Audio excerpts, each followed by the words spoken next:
نہیں کہ خدا رسول کی بات بھی، لوگوں کی بات بھی خدا رسول کی طرح ماننی ہے، پیر کی بات بھی خدا رسول کی طرح ماننی ہے، گھر میں بے پردیاں، عورتوں کی بے پردیاں، آ جاؤ بیٹیوں بیٹھو میرے پاس دباؤ، یہ خدا رسول نے کیا ہے ایسے؟ یہ سوچ کے چلنا ہے، ہاتھ کو نہیں چھونا ہے پیروں فقیروں کی، یہ کام نہیں کرنے ہیں جو آقا نے نہیں کی ہے۔ آقا کی بیوی ہماری مائیں تھیں، خدا نے کہا امہاتہم، تمہاری مائیں ہیں، پھر کہا پردے سے بات کرو۔ تو یہ چیزیں بہت لمبا مسئلہ ہو جائے گا، بہرحال شرک کا مسئلہ تھوڑا سا کر دوں، میں ادھر ادھر نکل گیا ہوں، شاید اللہ کو ہی منظور تھا آج۔ یہ شرک اتنی بڑی مصیبت ہے، اس سے بڑی مصیبت نہیں ہے۔ خدا نے کہا جو شرک کرتا ہے آسمان سے گرا ہے۔ ان شرک لظلم عظیم، ایک بہت بڑا اگر ظلم ہے یہ شرک ظلم ہے۔ ان اللہ لا یغفر ان یشرک بہ، خدا کبھی نہیں بخشے گا شرک کو، اور اس کے سوا جو ہو بخش دے گا، آیت قرآن۔ اور اس پر آقا جی نے کہا شرک اخفی من دبیب النملہ، شرک اتنا باریک ہے کہ کالی رات میں کالے پتھر پر کالی چیونٹی چلے اس سے بھی باریک ہے، بتاؤ۔ اور جو چیز شرک نہیں ہے اس کو شرک نظر آتا ہے تو دوسرے پہ فتویٰ نہ کہ اگر معتبر آدمی ہے، اس میں معتبر علماء ہے، معتبر اولیاء ہیں، تو اس کو شرک نہ کہے، وہ شرک ہے یا نہیں مجھے سمجھ میں نہیں آتا، میں نے یہ درود نہیں پڑھنا، میں نے نماز والا پڑھنا۔ اور بالاتفاق نماز والا درود سارے درودوں اولیاء اللہ سے افضل ہے۔ اگر اولیاء اللہ کا کوئی درود پڑھتا ہے کبھی برکت کے لیے پڑھ لے، لیکن اس کو اتنا نہ پڑھے کہ آقا کے زبان سے جو نکلا ہوا درود ہے اس کی اہمیت ختم ہو جائے۔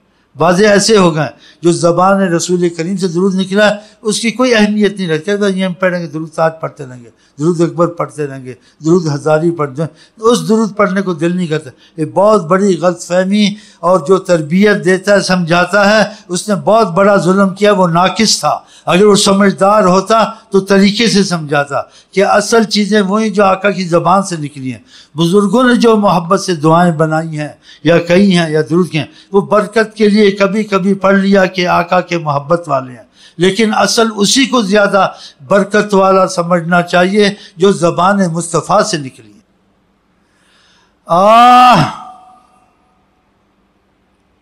اب مجھے ایک درشی بڑا کبھی کبھی پڑھتا ہوں، میرا دل پھٹتا ہے اس سے۔ اس بزرگ نے تعریف کی ہے حضرت محمد مصطفیٰ کی، افضل نہیں اس درود کو سمجھتا، افضل نماز والا سمجھتا، سب سے افضل یہ۔ اور چلنے پھرنے والوں جو کاروبار ہیں کالج میں نہیں پڑھا جاتا تو ان کو صلی اللہ علیہ وسلم بتا دیتا ہوں۔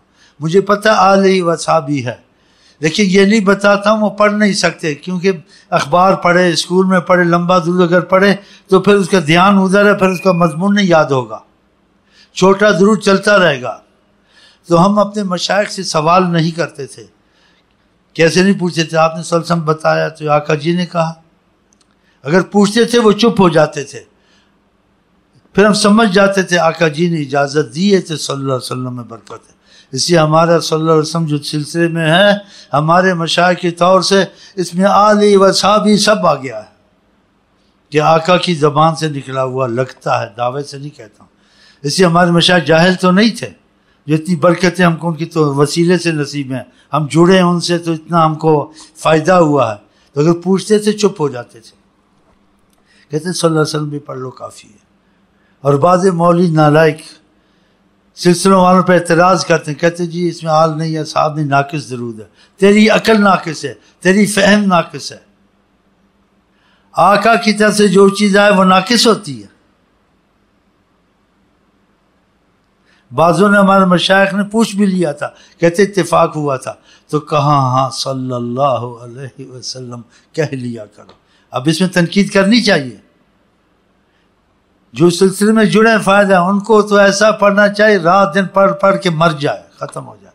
اور سلسلے میں نہیں داخل ہے اس کو شک وقت پڑھتے ہیں، مولویوں کے بعد پھرتا رہتا منحوس، تو اس منحوس کو چاہیے وہ نماز والا ہی پڑھے اور اس پر اعتراض نہ کرے۔ اعتراض کرے گا تو جو نماز والا پڑھتا ہے نا اس میں بھی فرق پڑ جائے گا۔ اس لیے آقا جی کو جو ان کے دوستوں سے محاذ آرائی کرتا ہے، بحث کرتا ہے، آقا جی کا دل اس سے ہٹ جاتا ہے۔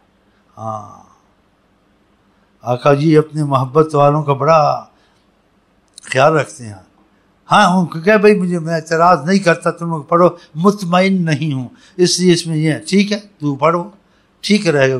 اور جو کہے گا نہیں جی یہ ہوں ہے تو ہے جو ہے، 100 سال طریقت میں شیخ کے ساتھ کوئی فائدہ نہیں ہے. ہاں یہ چیزیں کچھ سمجھ میں آنی چاہیے. بہرحال میں موضوع سے باہر نہیں نکلنا چاہتا ہوں. تو وہ درود شریف میں اس میں کچھ بتانا بھی چاہتا ہوں، پہلے بھی بتایا تھا کہ آقا کی تعریف اس نے بہت کی ہے. حضرت محمد مصطفیٰ جن کو کہتے ہیں حضرت محمد، ماشاء اللہ، صاحب التاج والمعراج، دافع البلاء والوباء والقحط والبرد، بلاؤں کے دفع کرنے والے، قحط کے دفع کرنے والے، مرضوں کے دفع کرنے والے. دیکھو کیسی بات کہی. اب آپ اس کو دیکھیں تو نرا شرک ہے، اگر سمجھ جائیں تو شرک کا اس میں شائبہ بھی نہیں ہے. اب یہ سمجھ کی بات ہے نا، سمجھ کی بات ہے. جس کی سمجھ میں نہ آئے آپ اس کو کہیں تو وہابی ہو گیا، تو یہ ہو گیا، تو عاشق رسول نہیں ہے، تو یہ درود نہیں پڑھتا. بھئی عاشق رسول تو وہ ہے، اس کو سمجھ نہیں آتی کہ ایک ملا جی کہتے ہیں شرک ہے، دوسرا ملا جی کہتے ہیں نہیں شرک ہے. اب یہ کالج کا لڑکا ہے، دنیا دار ہے، اب یہ کہاں سے سیکھے، کیا سمجھے. 2 ملا میں مرغی حرام. اب اس کو مصیبت پڑ گئی. یہ بھی داڑھی والا، یہ بھی داڑھی والا، یہ بھی خطبے والا، یہ بھی خطبے والا، یہ بھی ایسا. بڑا پگڑ باندھتے ہیں، بڑا ٹیسٹ سے بات کرتے ہیں عالم لوگ، ٹوپی ایسی ڈالتے ہیں کرتے ہیں. اب وہ کیا کرے گا، بیچارہ حیران ہو جائے گا کدھر جائے. ایسا ظلم نہیں کرنا چاہیے. دین آسان ہے. آپ اس کو چاہیے جائز بھی ہے، اچھا بھی ہے، افضل وہی ہے جو زبان رسول سے نکلا ہے. تم درود وہی پڑھ لو نماز والا کہ آقا جی سے وہی نکلا ہے. اس کی سمجھ میں نہیں آتا ایسی باریک باتیں نہیں. اب میں آپ کو بتا دوں، آپ ایک دم مان جائیں گے واقعہ شرک نہیں ہے. اور اگر نہیں بیان کروں گا، قرآن کا ظاہری ترجمے سے بیان کروں گا، ظاہری، اور اس کا کھول کے بیان نہیں کروں گا، تو آپ واقعی شرک سمجھیں گے. اب دیکھو اللہ تعالیٰ قرآن میں آپ کو کہتے ہیں، کیا کہتے ہیں؟ وَإِن يَمْسَسْكَ اللَّهُ بِضُرٍّ فَلَا كَاشِفَ لَهُ إِلَّا هُوَ. تم کو کوئی تکلیف مصیبت آئے، اس کو کوئی نہیں ہٹا سکتا خدا کے سوا. نہ بت، نہ نبی، ولی، اس میں سب آ گئے ہیں. فَلَا كَاشِفَ لَهُ، نہیں کوئی ہٹا اللہ کے سوا. ہے نا قرآن. وَإِن يَمْسَسْكَ اللَّهُ بِضُرٍّ فَلَا كَاشِفَ لَهُ إِلَّا هُوَ. نہیں ہٹائے گا اس کو کوئی مگر اللہ ہی ہٹائے گا. اللہ ہٹائے گا، دو طرف سے ہٹائے گا. خود ہٹا دے، تمہاری دعا سے ہٹا دے، یا کسی کے وسیلے سے ہٹا دے. پھر آ گیا نا، تفصیل آ گئی نا. اس میں بڑا وسیلہ حضرت محمد مصطفیٰ. تو پھر یہ انسان کا ذہن کھل جاتا ہے کہ ہاں صحیح ہے، اللہ نہیں ہے، کوئی نہیں ہٹ سکتا، اللہ ہٹا سکتا ہے. تو بزرگ اور اولیاء اللہ اور انبیاء ہٹواتے ہیں، ہٹاتے نہیں. دیکھا، دوسرا نہیں ہٹوا سکتا. آقا جی وہ مصیبتیں ہٹوا سکتے ہیں کہ سارا جہان، سارا انبیاء جمع ہو جائے، نہیں ہٹوا سکتے. وسیلہ بنے. ہٹاتا اللہ، ہٹواتے وہ ہیں، اور ہر کوئی نہیں ہٹوا سکتا. یہ مسئلہ سمجھ لیں. ہاں اچھا. وہیں سب اللہ بضر، اگر تم کو کوئی تکلیف، کوئی مصیبت، پریشانی ہے، خدا کے سوا کوئی نہیں ہٹاتا. یہ قرآن ہے. یہ منسوخ آیتیں نہیں، آپ بدل اس کو نہیں سکتے، نہ اس کا مفہوم بدل سکتے ہیں. ہاں سمجھ خدا دے دے، وہ ایک بہت بڑی چیز ہے، خدا کی رحمت ہوتی ہے. تو اس درود تاج میں کیا کہا؟ دافع البلاء والوباء. آیت کہتی کوئی نہیں ہٹا سکتا. اور یہ درود تاج والا کہہ رہا ہے بلائیں بھی ہٹاتے ہیں، قحط بھی ہٹاتے ہیں، مرضیں بھی ہٹاتے ہیں. اور قرآن کہتا ہے کہ ابراہیم نے بھی دعا کی تھی علیہ السلام نے، وَإِذَا مَرِضْتُ فَهُوَ يَشْفِينِ. میں نبی ہوں، مریض ہو جاؤں تو اللہ ہی شفا دیتا ہے، کوئی نہیں دیتا. تو اس نے کیسے ایسے کہہ دیا؟ ہاں اب تیرا ذہن اگر ٹھیک ہے، ٹھیک ہے، اگر کون ذہن ہے، عربی میں کہتے ہیں بلید ذہن، موٹی عقل. ہاں ٹگا، بس ٹگے نو کی سمجھانا، چپی ہو جا. جاہل کو کیا سمجھانا، اس کا ذہن اتنا نہیں ہے.